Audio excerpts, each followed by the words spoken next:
একবার সশস্ত্র যুদ্ধ থেকে প্রত্যাবর্তনকালে নবী করিম সাল্লাল্লাহু আলাইহি ওয়াসাল্লাম সাহাবায়ে কেরামকে বললেন, দেখো আমরা ছোট যুদ্ধ থেকে বড় যুদ্ধের দিকে প্রত্যাবর্তন করছি। রাসূলুল্লাহ সাল্লাল্লাহু আলাইহি ওয়াসাল্লাম ছোট যুদ্ধ বলতে বুঝিয়েছেন তলোয়ার, বল্লম, তীর অর্থাৎ সশস্ত্র যুদ্ধকে, যে যুদ্ধে মারামারি ও খুনোখুনি হয়। আর বড় যুদ্ধ বা জিহাদুল আকবর যা তিনি নফসের বিরুদ্ধে যুদ্ধ করাকে বুঝিয়েছেন। তাই নফসের সঙ্গে যুদ্ধকে জিহাদুল আকবর বা বড় যুদ্ধ বলা হয়।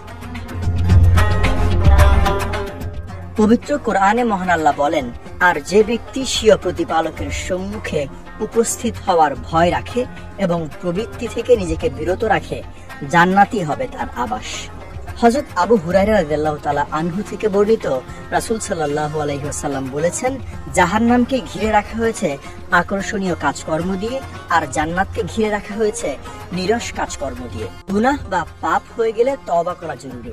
রাসূল সাল্লাল্লাহু আলাইহি ওয়াসাল্লাম নিজেও আল্লাহর কাছে ক্ষমা চাইতেন, উম্মতকেও ক্ষমা চাওয়ার প্রতি উৎসাহিত করতেন। হাদিসে এমন একটি দোয়ার কথা বর্ণিত হয়েছে যা সমুদ্রের ফেনা পরিমাণ গুনাহ মাফ করে দেয়।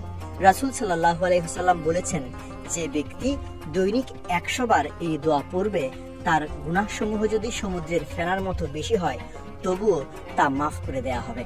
দোয়াটি হলো সুবহানাল্লাহি ওয়া বিহামদিহি, অর্থাৎ আল্লাহর পবিত্রতা বর্ণনা করি তার প্রশংসার সাথে।